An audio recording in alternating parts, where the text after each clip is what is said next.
ABC's Jeff Zeleny is on the trail with Tea Party star Ted Cruz in New Hampshire. He joins us from Manchester now. Good morning, Jeff.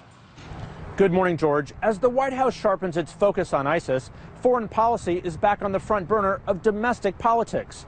Republicans are unified in their criticism of President Obama, but they're divided on solutions.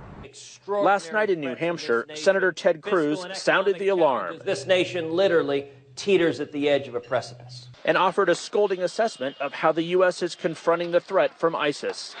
After bringing GOP activists to their feet, we asked him what he would do. What we ought to have is a direct, concerted, overwhelming air campaign to take them out. In Iraq and Syria?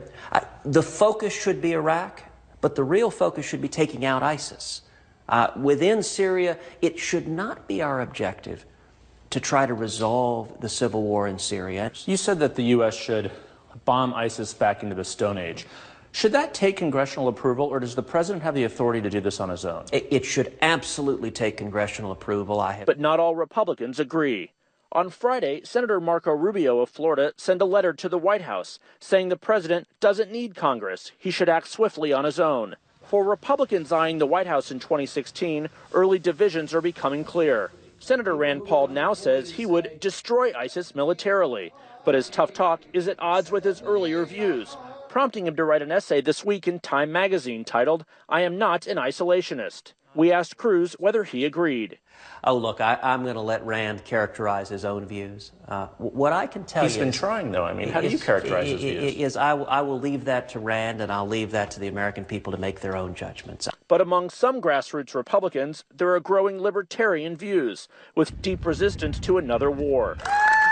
Louisiana Governor Bobby Jindal, also visiting New Hampshire, said it was a fine and dangerous line for the party to walk. The country, the world needs America to be strong and predictable. The world's getting more dangerous, less predictable because of a lack of American leadership.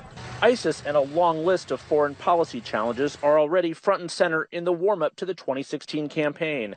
Positions staked out now, likely to become a lasting part of a candidate's record. So Republicans are trying to keep their comments focusing on criticizing the president as he prepares to give a speech this week on ISIS. What would you like to hear from him specifically, and how urgent is this, most importantly? I think it is an urgent concern to strike while ISIS is vulnerable.